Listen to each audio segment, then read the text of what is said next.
आज फिर हम लोग मुलाकात कर लेते हैं और जितने भी स्टूडेंट्स हैं आज मुझसे जुड़ जाएँ और आप लोगों से मेरी बातें होंगी और परीक्षा उपयोगी जानकारियों को मैं साझा करूँगा।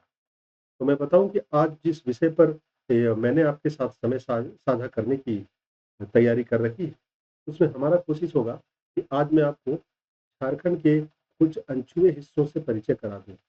अर्थात झारखंड की कला संस्कृति जो होगी ना, वो हमारी इस चर्चा का केंद्रित विषय होगी। अब कला संस्कृति से जुड़ी हुई जानकारियाँ ऐसा नहीं है कि आप लोगों ने नहीं पढ़ा है, लेकिन कला संस्कृति को केंद्रित करके ही मैं आप लोगों के समक्ष कुछ प्रश्न लाया हूँ। तो उम्मीद करता हूँ कि इन प्रश्नों के साथ हम लोग अगले कुछ मिनटों तक रहेंगे और कुछ महत्वपूर्ण जानकारियों को आपसे जोड़ने का प्रयास करेंगे और साथ-साथ आप लोगों के साथ उसकी व्याख्या देने की भी कोशिश होगी। तो इसके तहत आगे की बात की जाए, उस संदर्भ में आपको मैं बताना चाहूँगा कि अभी हमारे कोर्सेज़ में अर्थात अनअकैडमी की तरफ से अभी हमारे जो कोर्स की वैलिडिटी जो है, वो 31 अक्टूबर तक बढ़ गई है। 31 अक्टूबर तक आप हमसे 25% का लाभ जो है ना, किसी भी तरह के कोर्स में उठा सकते हो।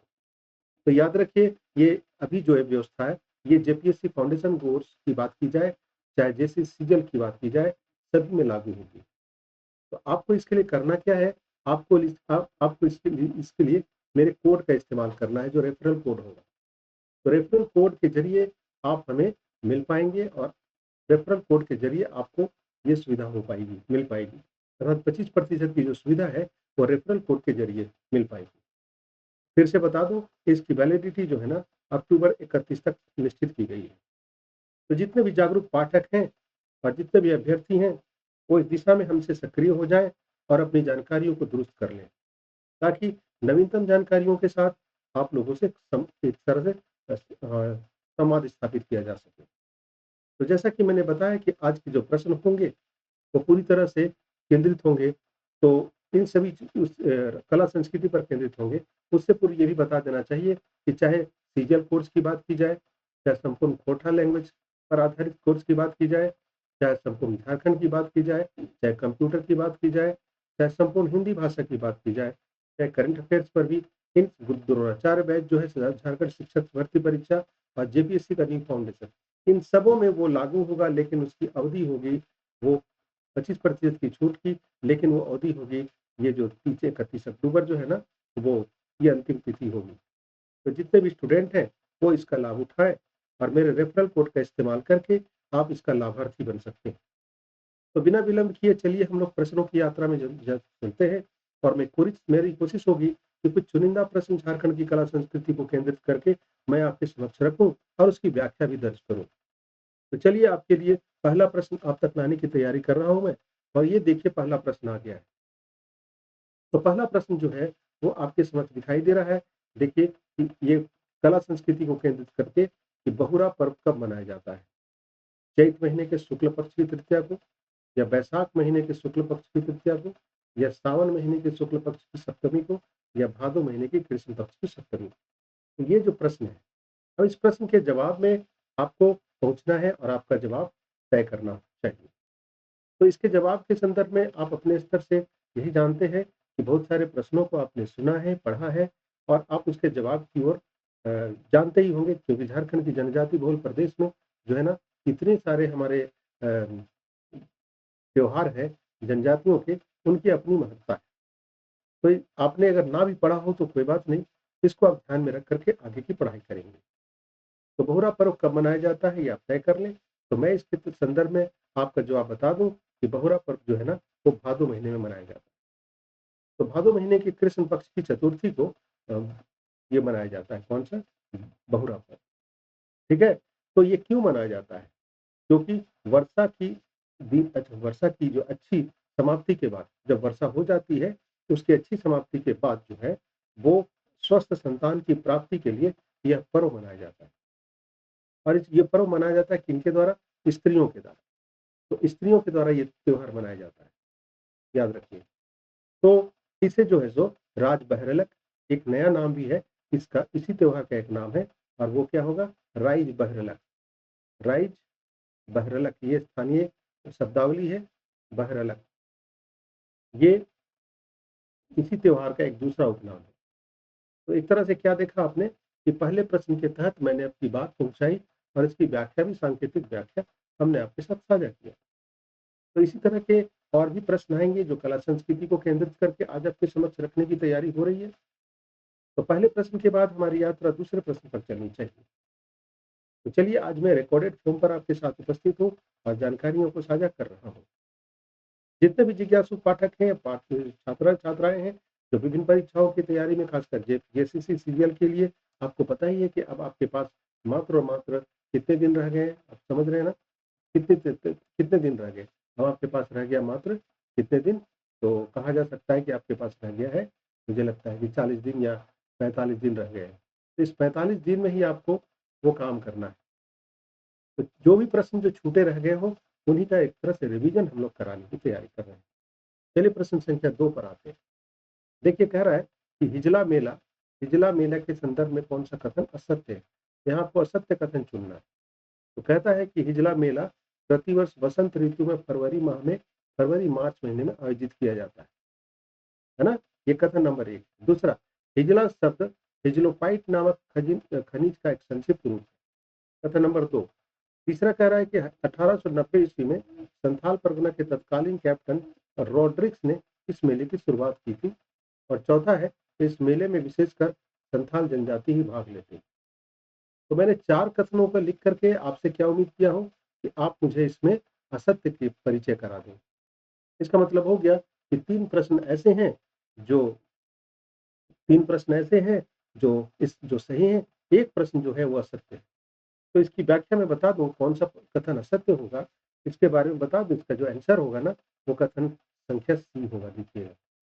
तो सी होगा, कैसे सी होगा वो भी मैं बताऊँगा। तो असत्य कथन की कड़ी में ये कथन असत्य करार दिया जा रहा है। तो जहाँ तक इसकी बात है, कथन नंबर 1 की बात की जाए, तो हिजला मेला जो प्रतिवर्ष वसंत ऋतु फरवरी-मार्च में आयोजित होता है। और आपको बता दूँ ये कहाँ आयोजित होता है? ये आयोजित होता है दुमका के, है ना? दुमका जिले, दुमका मुख्यालय से 3 किलोमीटर दूर, दुमका मुख्यालय से 3 किलोमीटर दूर हिजला पहाड़ी, है ना? हिजला पहाड़ी में यह मेला आयोजित होता है, याद रखिएगा। तो पहला कथन एक तरह से सही है। दूसरा जो है ना, इस मेले का नामकरण जो है हिजलोपाइट नामक खनिज से आया है, ये भी सही बात है, ठीक है? और तीसरा जो बता रहा है कि 1890 ईस्वी में संथाल परगना के तत्कालीन कैप्टन रॉड्रिक्स ने इस मेले की शुरुआत की थी, तो यहीं पर थोड़ा-सा संशोधन होगा। यहाँ ये नाम आप दर्ज नहीं करेंगे। जो व्यक्ति विशेष का नाम दर्ज करेंगे, वे थे जॉन जॉन आर ऑस्टियर। जॉन आर ऑस्टियर जो थे, वो उन्होंने इस त्योहार का पहली बार आयोजन करवाया था। तो इस तरह से देखा आपने कि प्रश्न संख्या सी की व्याख्या मैंने संशोधित करके आपके सामने रख दिया। और रही बात और इस मेले की एक और खासियत बता दूं कि इस मेले को राजकीय मेला की का नाम दिया गया। और ये भी बात सही है चौथा वाला, इस मेले में विशेषकर संथाल जनजाति ही भाग लेते हैं। ये इसका सही व्याख्या है। तो मैं आपको बता रहा था प्रश्न दूसरे नंबर की व्याख्या आपसे हो चुकी है। अब हम लोग तीसरे प्रश्न के साथ आगे बढ़ते हैं। तो तीसरा प्रश्न जो है उस पर हमारी चर्चा होनी चाहिए। तो चलिए प्रश्न संख्या 3 पर हमारी बात चलती है। देखते हैं तीसरा नंबर क्या है। देखिए ध्यान से, तीसरा कहता है कि निम्नलिखित में से किस पत्रिका को झारखंड पार्टी का मुखपत्र कहते हैं, है ना? मुखपत्र आपने सुना होगा, मुझे लगता है कि ये घोषणा पत्र तो नहीं कहा जाएगा, लेकिन एक मुखपत्र जो उस पार्टी की पहचान होती है, आइडेंटिटी होती है, उसमें किस पत्रिका को झारखंड पार्टी का मुखपत्र माना गया था? आपको बताना है, मैं विकल्प दे रहा हूँ। जनहूल, दूसरा छोटापुर संदेश, तीसरा आदिवासी सकम और चौथा अगुआ झारखंड। तो याद रखिए कि बहुत सारे ऐसे प्रश्न परीक्षा में देखे जा सकते हैं, जो प्रारंभिक दृष्टि से माना जाएगा कि आपके वो संपर्क से दूर हो, लेकिन आपको बताना है। तो आपको मैं बताने का मौका दे रहा हूँ, आप ध्यान से सुनिए और इसका जवाब बताएं। लेकिन मुझे ऐसा लग रहा है कि इस तीसरे प्रश्न का जवाब अगुआ झारखंड होना चाहिए। तो अगुआ झारखंड इसका सही जवाब होगा, ठीक है ना? तो जितने भी स्टूडेंट्स आज जो मेरे सत्र से जुड़े हुए हैं, उनसे मेरी मेरी राय है, मेरी इच्छा है कि मैं वो मेरे न्यूनतम प्रश्नों से जुड़े और उनकी व्याख्या से खुद को संजोए। ये समय है आपके लिए 45 दिन का जो समय है ना, ये बोनस 45 डेज़ जो है, वो बोनस डे है, समझ लीजिए। इस अवधि में आपको मेहनत करना होगा, है ना? बोनस बोनस कहा जाता है, बोनस डे है। तो इसके तहत आप प्रयास करें और लगातार उन प्रश्नों से भी अवगत हो जाएँ, जिसको आपने आज से पूर्व नहीं देखा है। इससे घबराना नहीं है, मैं कोशिश करूँगा कि आपके हरे उस विषयों पर जहाँ आपको मेरी ज़रूरत होगी, मैं अपनी गुणवत्ता के साथ आप तक पहुँचने की पूरी तैयारी में हूँ। तो प्रश्न संख्या 3 के बाद हमारी जर्नी चौथे प्रश्न पर आनी चाहिए। देखिए प्रश्न थोड़ा-सा है ना कॉन्सेप्ट बेस्ड हो गया। आप इसे कॉन्सेप्ट बेस्ड प्रश्न कह सकते हैं। कहता है कि झारखंड सरकार के द्वारा अधिसूचित श्रेणीवार पर्यटकों से जुड़े हुए कथनों पर विचार करें। तो ये पूरी तरह किस पर आधारित हो गया? ये कॉन्सेप्ट बेस्ड प्रश्न हुए। तो ये कौन इसे इसे कॉन्सेप्ट कहा जाए या इसे मैं कहूँ कि इसे आप एमसीक्यू ना कहें, इसे आप शॉर्ट नोट्स कहें तो ज़्यादा अच्छा होगा। क्यों? क्योंकि कुछ बातों के ज़रिए मैं पूरी व्याख्या बताने की तैयारी कर रहा हूँ। आपको कह रहा है कि कथनों पर विचार कर लें, तो आपके सामने कथन नंबर 1 है, 2 है, 3 है। उसके पार कहता है कि उन कथनों को पढ़ने के बाद कहता है कि आपको सही कथन पर विचार करना हो। तो पहले देख लें हम लोग कि कथन नंबर 1 क्या कहता है। कहता है कि देवघर देवघर का बैजनाथ धाम, साहिबगंज का उधवा पक्षी विहार, रजरप्पा का छिन्नमस्तिका मंदिर, है ना? ग्रुप ए अर्थात श्रेणी 1 अर्थात अंतर्राष्ट्रीय महत्व के पर्यटकों स्थल के रूप में अंकित। ये भी आपको बता दूं कि झारखंड सरकार का जो संस्कृति मंत्रालय है, उसके द्वारा झारखंड के विभिन्न स्थलों को श्रेणीवार विभाजित किया गया है, वर्गीकृत किया गया है। अर्थात श्रेणी 1 में किनको रखा जाएगा, श्रेणी 2 में किसको रखा जाएगा, श्रेणी 3 में कौन-कौन आते हैं, इन सबों का विवरण है। तो उसी को ध्यान में रख कर के मैंने एक प्रश्न किया। तो चलिए दूसरा कह रहा है कि मैक्लुस्कीगंज, पतरातू घाटी, लोध जलप्रपात, नवरत्नगढ़ किला, ग्रुप बी के अंतर्गत अर्थात राष्ट्रीय महत्व वाले स्थान के रूप में अंकित है। तो यहाँ क्या समझ में आ रहा है कि अंतर्राष्ट्रीय स्तर के जो स्थान विशेष होंगे, उन्हें ग्रुप वन में रखा गया है। जो राष्ट्रीय स्तर के जो महत्व वाले स्थान है, इसे ग्रुप सी बी में रखा गया है। और देखते हैं सी में किसको रखा गया है। तो सी में है मार्टिलो टावर, इसको गुफाएं, कैथा महादेव मंदिर और मार्सेली पहाड़, इसको राज्य के महत्व के पर्यटकों में रखा गया है। तो कहता है कि उपरोक्त कथनों के आधार पर सही कथन का चयन करें। तो इसका मतलब ये हो गया कि आपकी जानकारी क्या हो गई, यहाँ पर माइक्रो इन्फॉर्मेशन की डिमांड हो रही है, याद रखिएगा। तो इससे कतई घबराना नहीं। ये मेरी ज़िम्मेवारी है कि इस तरह के अनछुए प्रश्नों को मैं आपके पास लाऊँ, उनकी जानकारियों से आपको अवगत कराऊँ। तो इससे संदर्भ में आपको मैं अगर जवाब की बात करूँ, तो जवाब में ये चारों कथन सही है। तो आप समझ लिया जाए कि कला और संस्कृति के पाठ से अगर विभिन्न स्थानों की चर्चा हो रही है, तो इन चारों कथनों का अपना-अपना वजूद है और सही श्रेणीवार बटे हुए हैं। तो अब बात आ रही है कि थोड़ा-सा और विस्तार से बताया जाए। तो श्रेणी 1 की अगर बात की जाए, तो यहाँ पर मैं श्रेणी 1 की बात अगर करूँ, तो श्रेणी 1 में जिन नामों को आप देख पा रहे हैं, उसके अतिरिक्त भी कुछ नाम होंगे। जैसे देवघर का देवघर के 3 स्थानों को दर्ज किया गया है, साहेबगंज का 1 स्थान दर्ज है, दुमका का 3 स्थान दर्ज है, हजारीबाग का 2 स्थान दर्ज है, रामगढ़ के भी इस तरह से 2 स्थान दर्ज है ना? गिरिडीह का 1 स्थान दर्ज है, चतरा का 1 स्थान दर्ज है, ठीक है? ऐसे कई स्थानों को दर्ज किया गया है जो ग्रुप 1 में। इस तरह से कहा जाए तो जो स्थान मैंने बताया, तो इस तरह से कई स्थानों का नामकरण किया गया है, ठीक है ना? तो आपको मैंने बताया कि ग्रुप सी में भी कैटेगराइजेशन है, ग्रुप बी में भी कैटेगराइजेशन है अलग-अलग स्थानों का और राज्य स्तर की महत्व वाली चीज़ों को ग्रुप सी में रखा है।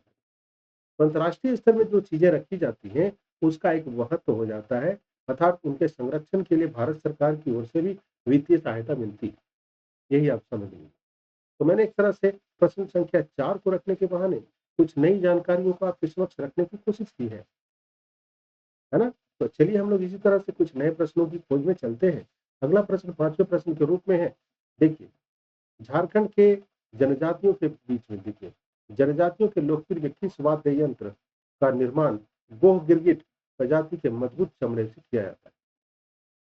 ठीक है? एक गिरगिट की प्रजाति उस खास विशेष पर पाई जाती है, अर्थात बात हो रही संथाल क्षेत्र की, तो उस क्षेत्र विशेष में उसके चमड़े से, उसी प्रजाति के चमड़े, मजबूत चमड़े से संबंधित वाद्य यंत्र का निर्माण किया जाता है। आपको 4 विकल्प दे दे रहा हूँ मैं, केंद्रा है, भुआंग है, बनम है, टोहिला है। तो आपको इस प्रश्न का जवाब इन्हीं विकल्पों में बताना है। तो ये जो परीक्षा है ना, इसमें देखा होगा आपने, कुछ अटपटे किस्म के प्रश्न वैसे आ जाते हैं जिसको जो आपके संज्ञान में नहीं आते हैं या जिसको अपने बाजार में मिलने वाली पुस्तकों से नहीं खोज पाते हैं। वैसी स्थिति में आपकी जिज्ञासा होती है कि आप इस प्रश्न का जवाब अपने विवेक से दें। लेकिन विवेक से तभी दिया जा सकता है जब आप प्रश्न को के तह तक जाने की प्रयास किए होंगे। तो याद रखिए, ये जो परीक्षा है ना, आपको एटलीस्ट झारखंड रहवासी होने के कारण आपसे उम्मीद की जाती है कि एटलीस्ट झारखंड के बारे में आपकी जानकारी जो है ना, वो सम्मानजनक होनी चाहिए। याद रखिएगा इस चीज़ को। मैंने जो शब्द यूज़ किया है उसको ध्यान में रखिएगा। मैंने कहा कि झारखंडी होने के नाते हमारा दायित्व बनता है कि झारखंड को हमने एकदम आत्मसात कर लें, हर एक उस पक्ष की सम्मानजनक जानकारी को जोड़ लें। तो ऐसे ही इन्फॉर्मेशंस है। तो चलिए, इसका विकल्प जो मैं बता रहा हूँ, इसका विकल्प है बनम। बनम जो है ना, बनम जो बनाया जाता है, अब ये आप मुझे तय करके बताएँगे कि ये तंतु यंत्र है कि सुथिर वाद्य यंत्र है, तंतु वाद्य यंत्र है। तो बनम में ही जो है ना, वो गिरगिट के इस चमड़े का प्रयोग किया जाता है। ठीक है? तो मैंने एक प्रश्न के ज़रिए आप तक अपनी बात पहुँचाई। चलिए, मैं प्रश्न संख्या छठे की ओर ले चलता हूँ। देखिए, फिर एक प्रश्न आ गया, कॉन्सेप्ट बेस्ड प्रश्न। इसे भी आप क्या मान के चलेंगे? इसको भी आप मान के चलेंगे। ये क्या है? ये है आपका शॉर्ट नोट। इसे भी आप, मैं लिख दे रहा हूँ, ये डिस्क्लेमर दे दे रहा हूँ कि this questions are not MCQ question, although it appears in the prima facie it appears that it is MC question, but basically this is short notes. The short notes about the respected area, basically art and culture of Jharkhand. तो मैंने आपको ये बताने की कोशिश की है। तो चलिए, मैं इस पर बता रहा हूँ आपको। तो इस पर मेरी कोशिश होगी कि मैं आपसे संबंधित बातें बताऊं। तो इस चित्रकला को जमपुरी चित्र कहते हैं, ये लिखा हुआ है इसके संदर्भ में, इसी चित्रकला के संदर्भ में। ठीक है? जनजाति चित्रकला के संदर्भ में लिखा हुआ है कि जनजाति चित्रकला को यमपुरी चित्र कहते हैं। ठीक है? और जो किससे संबंधित है, वो इसका जवाब यहाँ है, विकल्प यहाँ है। लेकिन चित्रकला के बारे में दिया, कोई कोई एक चित्रकला है जिसे जमपुरी चित्रकला का नाम दिया जाए। दूसरा, ये वो चित्रकला है जिसमें स्वर्ग नरक के काल्पनिक चित्रों के अलावा देवताओं की तस्वीरें, राक्षसों, नागों, गंधर्वों आदि के भी दृश्य मिलते हैं। कोई एक तस्वीर होगी, कोई एक चित्रकला होगी, उसकी विशेषता की बात हो रही है। तीसरा, कि पश्चिम बंगाल में इसी चित्रकला को पट पेंटिंग भी कहते हैं। चौथा, इस चित्रकला के कलाकारों को पुरोहित का दर्जा प्राप्त होता है और वो गांव के बाहर निवास करते हैं। तो कहता है कि उपयुक्त कथनों के संदर्भ में झारखंड के प्रचलित किस चित्रकारी से है? ये जो चर्चा हो रही है, इसका संदर्भ किस चित्रकारी से है, ये बताने की कोशिश की जा रही है। तो अब देखेंगे और इस प्रश्न को पहले समझने का प्रयास करेंगे कि क्या हो सकता है। तो आपके सामने ऑप्शन दिख रहा है, चौराई कला, तोबर कला, जादूपटिया कला और इनमें से कोई नहीं। आप इस प्रश्न को ध्यान से देखें और जवाब की ओर पहुंचने की कोशिश करें। मुझे लगता है कि आप समझदार लोग हैं और जवाब इस पहुंच पाएगा।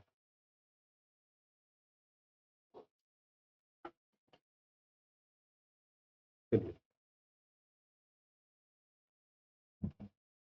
तो मैं बता दूं, इसका जवाब जो होगा ना, वो जादूपटिया होगा। क्या होगा? जादूपटिया। तो जादूपटिया की बात करूं कि इसमें जो भी बातें उल्लिखित है उसका संदर्भ जादूपटिया से जुड़ता है। ठीक है ना? तो पूर्व में की बात करूं कि पहले जो जादूपटिया बनाया जाता था, तो उसमें इसकी विषय वस्तु कुछ और रहती थी। मतलब पहले इसकी विषय वस्तु में कहा जा सकता था कि राम कथा का भी संदर्भ आता था। राम कथा का भी संदर्भ इसकी चित्रकला से जुड़ता था, कृष्ण कथा का भी जुड़ता था। ठीक है? ये कृष्ण कथा का को भी इसमें दर्शाया जाता था इस चित्रकला में। इस तरह जीवन मृत्यु को भी दिखाया जाता है ना? ये जीवन मृत्यु का भी अलग अलग जो सांसारिक जो स्थितियां हैं उनको दर्शाया जाता है। बाद में इसमें पर्व त्योहार, महाभारत और रामायण के भी प्रसंगों को जोड़ा जाने लगा। तो ये सारी चीजें जादूपटिया से जुड़ती हैं। तो अलग अलग प्रश्नों के अलग अलग व्याख्या हो सकते हैं, लेकिन उसको मैं अभी केंद्रित कर दिया हूँ आर्ट एंड कल्चर पर। तो जानकारी जो बता रहा हूँ, उसको आप इसी तरीके से लेने की कोशिश करें। चलिए चलते हैं। हुँ, देखिए प्रश्न संख्या 6-7 क्या है? सारे प्रश्न आज आर्ट एंड कल्चर से, याद रखिएगा। आज जो भी क्वेश्चन दिखेंगे ना आज, वो आर्ट एंड कल्चर को केंद्रित करके होंगे, अर्थात झारखंड के आर्ट एंड कल्चर को ही केंद्रित करके होंगे। अ, देखिए झारखंड के जनजातियों में और सदानों के बीच एक पारंपरिक उपकरणों में जो अनाज को रख-रखाव से जुड़ी हुई है, मान्यता है कि उससे वर पक्ष की परिवार की समृद्धि का पता लगता है। जैसे लड़की पक्ष अगर कोई लड़का पक्ष के यहाँ विवाह हेतु आता है, तो वहाँ की महिलाएँ जो साथ में आती हैं लड़का को देखने के लिए, तो उसके परिवार में वो रसोई में भी जाती हैं और जो उनका जो स्टोर रूम होता है, वहाँ तक प्रवेश करने की जोखिम उठाती हैं।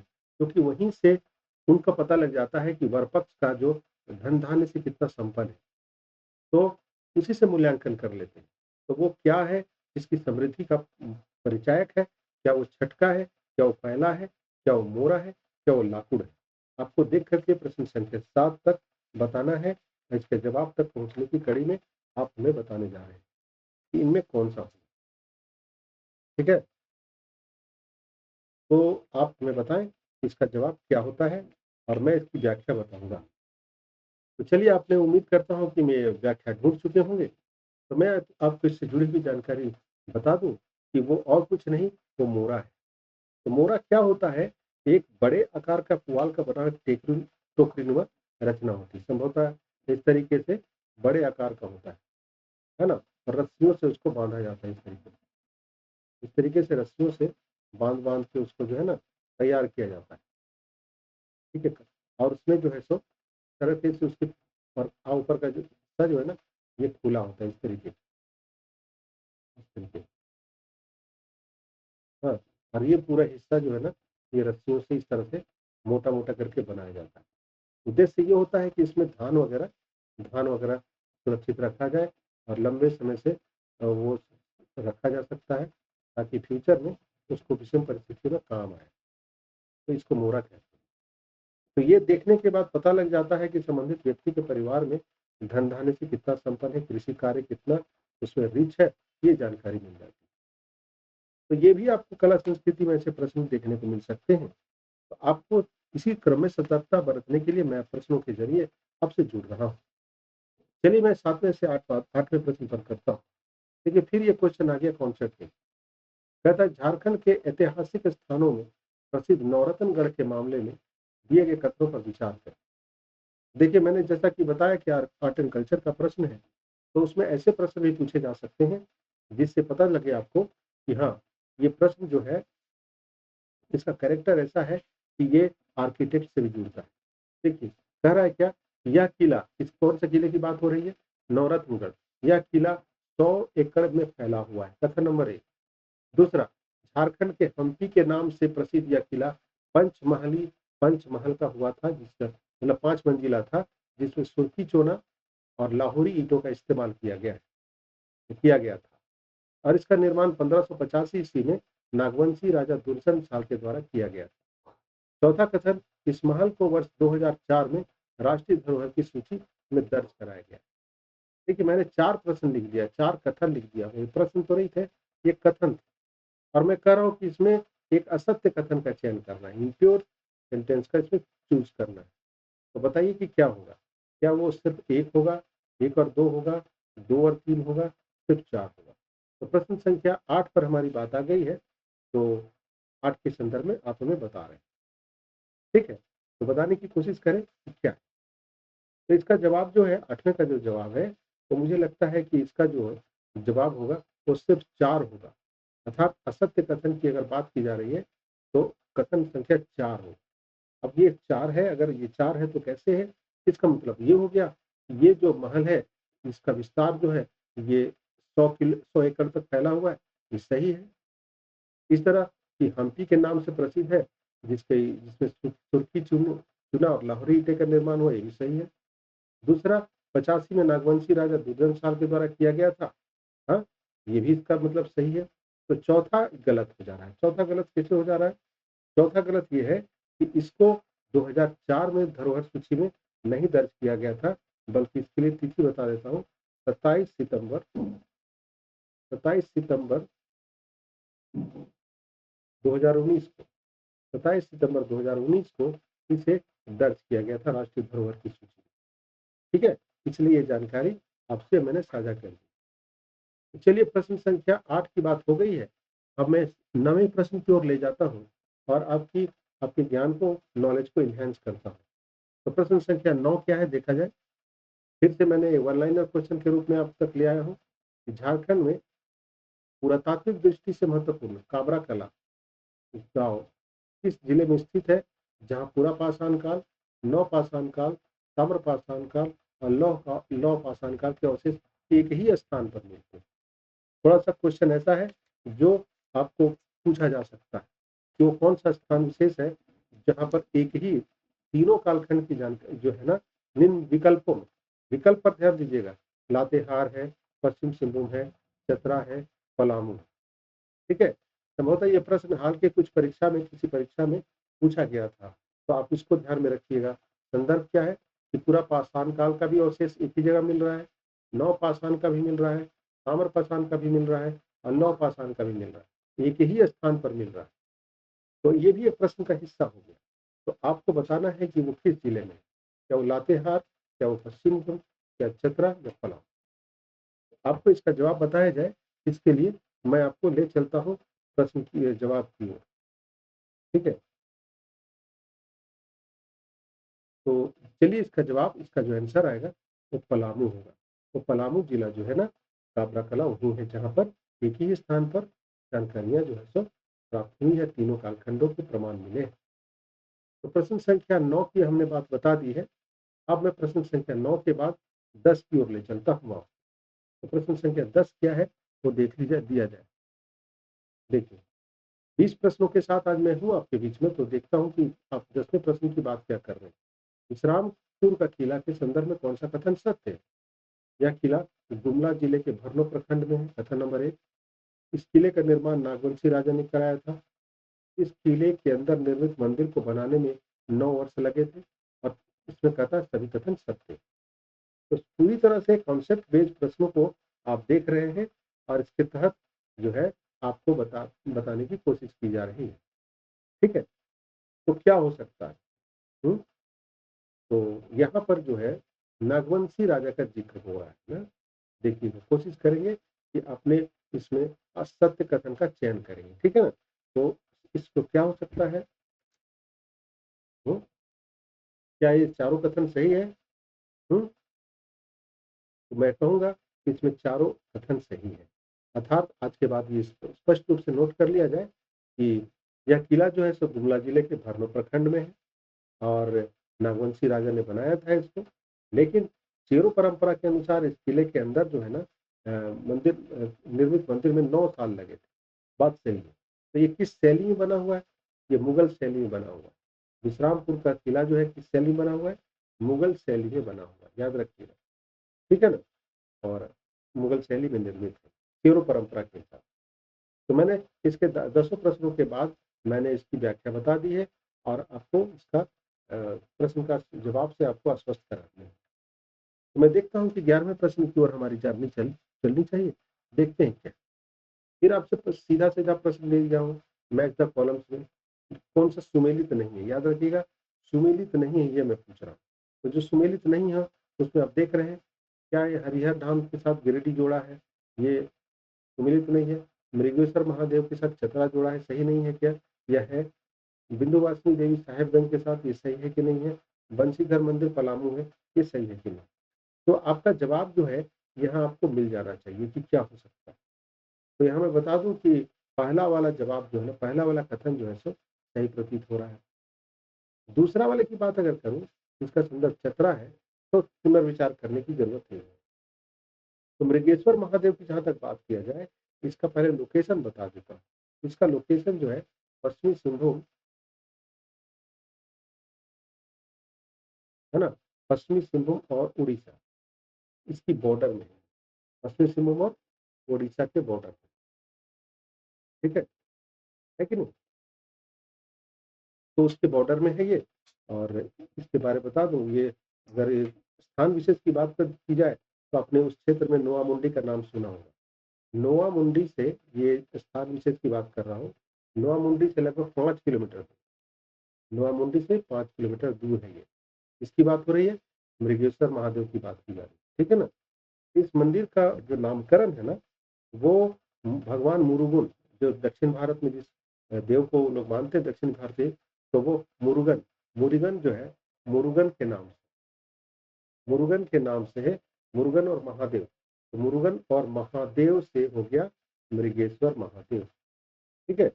और ये यहाँ पर एक चीज़ बता दूँ कि सावन महीने में यहाँ बहुत बड़ा काफ़ी भीड़ होती है इस मेले में। यहाँ जो मेला लगता है, वो काफ़ी भीड़ होती है।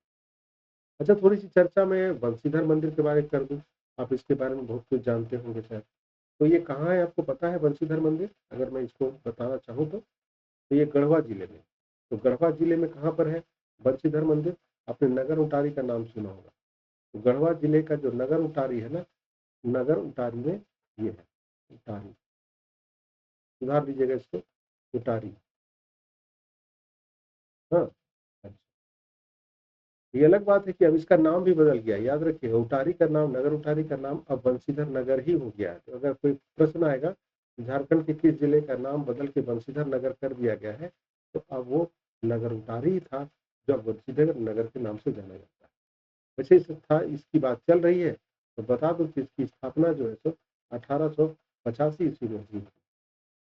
हाँ, जहाँ अष्टधातु से निर्मित शेषनाग के मस्तक पर जड़ित कमल पुष्प पर त्रिभंगी रूप में श्री कृष्ण की मूर्ति अंकित है। यहाँ भी ये जान लेना चाहिए, अगर प्रश्न हो जाए कि झारखंड के किस जिले में श्री कृष्ण की मूर्ति जो प्राप्त है, वो त्रिभंगी रूप पे हुए, त्रिभंग रूप में। एक मुद्रा है, त्रिभंग मुद्रा। त्रिभंग मुद्रा में लॉर्ड कृष्णा का मूर्ति कहाँ अंकित है, तो वो बंशीधर मंदिर ही माना जाएगा। तो मैंने प्रश्न संख्या 11 का जवाब दे दिया हूँ। जवाब क्या था? जवाब था विकल्प संख्या 2। तो अब मैं मेरी बात, अर्थात ये सुमेलित नहीं है, बाकी सभी सुमेलित है। देखते हैं प्रश्न संख्या 12 क्या। देखिए, प्रश्न पूछ दिया कि संथाल जनजाति के लोक नृत्यों के संदर्भ में कौन सी सही व्याख्या नहीं है। देखिए, अब लोग फोक डांसेस को प्रश्न हो गया, डांस किसे हो गया, अब फोक डांस से संबंधित प्रश्न। देखिए क्या है, कह रहा है कि डहार नामक नृत्य माघ महीने में मनाया जाता है और इसे लांगड़े नृत्य भी कहते हैं। कथन नंबर 1, फोक फोक डांसेस को लेके हो रही है संथालों की, वो भी किसकी हो रही है? संथालों की, केंद्रित है पूरी तरह से संथालों के नाम। दूसरा है कि बैसाख महीने में आयोजित होने वाला नृत्य दारमदा भी कहलाता है, अर्थात इस नृत्य का एक नाम है दारमदा, ठीक है? आगे कह रहा है कि डोंगुड़ नृत्य में भादों में मनाया जाता है। मतलब अलग अलग त्योहारों में मनाने जाने वाले नृत्यों का परिचय कराया जा रहा है, लेकिन सबका संदर्भ किससे? संथालों से। आगे कहता है छोसमे नृत्य का आयोजन अगहन माह में किया जाता है। तो आपको ये थोड़ा सा कठिन सा दिखने वाला प्रश्न जो है कॉन्सेप्ट पे आधारित है, लेकिन आपको इसमें हौसला रखना होगा ताकि हम लोग इसके जवाब के तरह पर पहुंच सके। तो इसका कह रहा है कि व्याख्या सही नहीं है। क्वेश्चन क्या है, ये जो कथन चारों दिए गए हैं उसमें कौन सा एक कथन व्याख्या सही नहीं। तो मैं बता दूं, जहां तक सी की बात कर रहा है कि सी की व्याख्या ये सही नहीं बता रहा है। क्यों? क्योंकि यहाँ पर भादों महीने में लिखा हुआ है, जबकि दोगुड़ नामक नृत्य जो संथालियों के द्वारा, ये एक्चुअली बता दूं ये पुरुष प्रधान नृत्य है। ये पुरुष प्रधान नृत्य है। और इसके बारे में और जानकारी दे दूं कि ये सामूहिक शिकार के समय मनाया जाता है, लेकिन वो भादों में नहीं होता। तो कब होता है? तो जेठ में होता है। तो जेठ में होता है ये त्योहार, याद रखिएगा। तो महीनों से भी जुड़े हुए प्रश्न आपको परेशान कर सकते हैं। रही बात बैसाख महीने में इसके ऊपर वाला, तो ये दारमदार नृत्य जो है सो बैसाख महीने में आयोजित होता है, ठीक है? तो ये कब होता है? विवाह संस्कार के समय, याद रखिएगा। ये कब होता है ये वाला? विवाह संस्कार के समय। चलिए, एक प्रश्न आ गया, प्रश्न संख्या 13 के बाद 13 पर मैं पहुंच चुका हूँ कि जब भी नृत्य का संदर्भ सुमेलित करना है, दोहराए को सुमेलित करना है, कि आप बताना है कि इसमें कौन सा सुमेलित है या नहीं। तो चलिए, आपके सामने ऑप्शन है, आप इसका जवाब बताने की ओर बढ़ चले हैं। कोशिश करूंगा कि मैं इसका जवाब बताऊं व्याख्या के साथ। एक बार आप लोगों से पहल चाहूंगा, बताइए।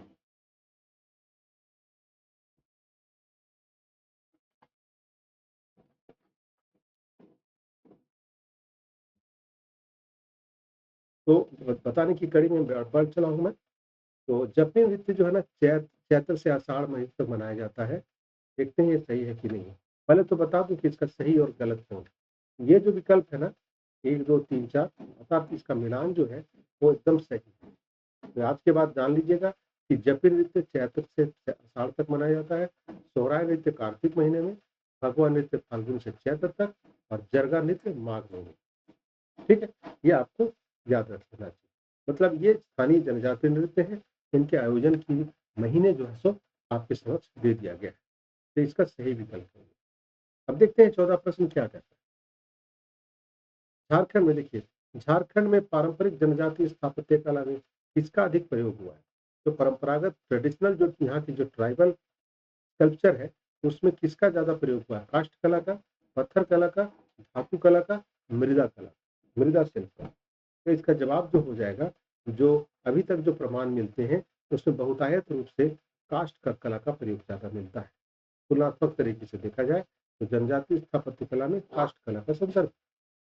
चलिए प्रश्न संख्या 14 की बात हो गई है और 5 या 6 प्रश्न हमें करने हैं और उसके बाद हम लोग कोशिश करेंगे मूल्यांकन करने की।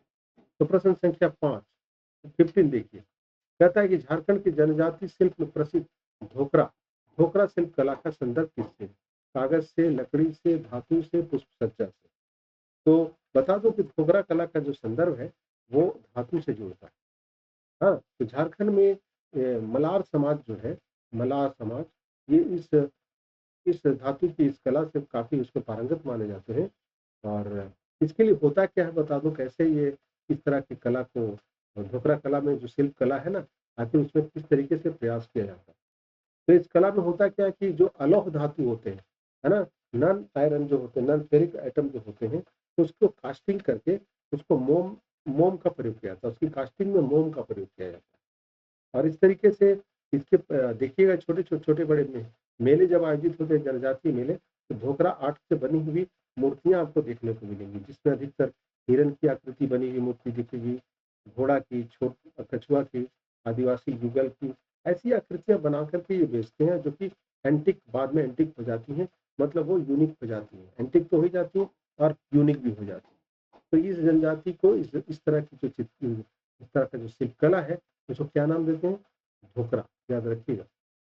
ठीक है, इसमें भी दक्षिण या सीमांत प्रदेश सीमांत जो क्षेत्र है संथाल परगना, तो वहाँ इस तरह की कला ज़्यादा लोकप्रिय है। अच्छा, मैं देखता हूँ 16वां प्रश्न क्या कहता है। 16वां प्रश्न कह रहा है, देखिए ध्यान से देखिएगा कि झारखंड में किस पर्व के दरमियान जनजाति लोग वाहन के साथ एक सेवल और अरंडी की डाली को जमीन में गाड़ करके सम्मत का समापन करते हैं। सम्मत, साल सम्मत जिसको कहते हैं ना, सम्मत का समापन करते हैं। ये आपको बताना है। तो प्रश्न संख्या 16 में आ गया होगा। तो इसकी जानकारी में ये मांडा पर्व है क्या? आषाढ़ी पूजा है क्या? हाँ, आषाढ़ी पूजा है क्या? बोरा बलौंजी पर्व है क्या? फगुआ पर्व है क्या? तो ये बता दूं कि ये जो जनजातीय लोगों के बीच में पाहन की अपनी भूमिका होती है। आप जानते हैं कि पाहन बहुत सम्मानजनक पद होता है जनजाति में। तो उसमें कौन सा त्योहार होता है? तो फगुआ पर्व। तो फगुआ पर्व में ही जनजातीय लोग पाहन के साथ सेमल और अरंडी की डाली को जमीन में गाड़ करके सम्मत का समापन करते हैं। तो मैंने 16 प्रश्न की बात करा दी है। चलिए 17वें प्रश्न की ओर चलते हैं। देखिए 17वां प्रश्न क्या कह रहा है कि निम्न में से किस पर्व को टाण या ऊंचे स्थान पर केवल पुरुष द्वारा ही मनाया जाता है? मतलब टाण में पहले तो इस त्योहार को मनाते हैं टाण नामक स्थान जो ऊंचा स्थान होता है, लेकिन ये दूसरी बात कह रहा है सिर्फ पुरुष ही मनाते हैं। तो वो कौन सा पूजा है? क्या वो सूर्याही है, क्या वो बहुरा पूजा है, क्या जाड़कोर पूजा है या भक्ता पर्व? देख लीजिए प्रश्न संख्या 17 का जवाब क्या हो सकता है। तो मैं बता दूं इसका जवाब जो है बिना विलंब के, इसका जवाब जो होगा सूर्याही पूजा। इस सूर्याही पूजा के बारे में विशिष्ट बात ये है कि इस पूजा को कौन सी जनजाति मनाते हैं, ये भी पूछा जाएगा। तो कौन सी जनजाति मनाते हैं इसको? तो बेदिया जनजाति सूर्याही पूजा को मनाता है, ठीक है ना। और यह पूजा जो है ना एक तरह से कितने दिन में किया जाता है, कितने वर्षों में, क्या वो सालाना आयोजित होता है? तो जवाब होगा नहीं, ये 12 वर्षों में आयोजित होता है, एक बार। 12 वर्षों में एक बार आयोजित होता है ये पूजा, याद रखिएगा, एक बार। इस पूजा की बात हो रही है, सूर्याही पूजा की बात। और इसके लिए जो निर्धारित महीना होता है ना, जब ये त्योहार मनाया जाता है, वो होता है आपका माघ और बैसाख। माघ और बैसाख में ये पूजा आयोजित होती है, ये आपको जानना चाहिए, ठीक है? और इसमें समाज के गोत्र वाले ही शामिल होते हैं। और दूसरी विशेषता ये है कि यही वो पूजा है जिसमें कहा जा सकता है 30 घंटे का उपवास होता है। 30 घंटे का उपवास होता है। हमारे हिंदू जन मान्यताओं में आप देखा होगा आपने, छठ जो त्योहार होता है, सूर्य देवता के त्योहार, उसमें महिलाएँ जो है सो लंबे और इसमें उपवास में रहती हैं। तो यहाँ भी सूर्याही पूजा जो है जनजातियों की, खासकर बेदिया जनजाति की, उसमें भी 30 घंटे का उपवास होता है, ठीक है? और जब पूजा समाप्त हो जाती है, तो बकरे की बलि दी जाती है पूजन स्थल पर, ठीक है? इस तरह से आयोजन जो है पुरुषों के द्वारा मनाया जाता है, महिलाओं का वहाँ प्रवेश वर्जित माना जाता है। तो 18वें प्रश्न की ओर मैं ले चलता हूँ आपको। देखते हैं 18वां प्रश्न क्या है। इस कथन पर की सहायता से पर्व की पहचान करें।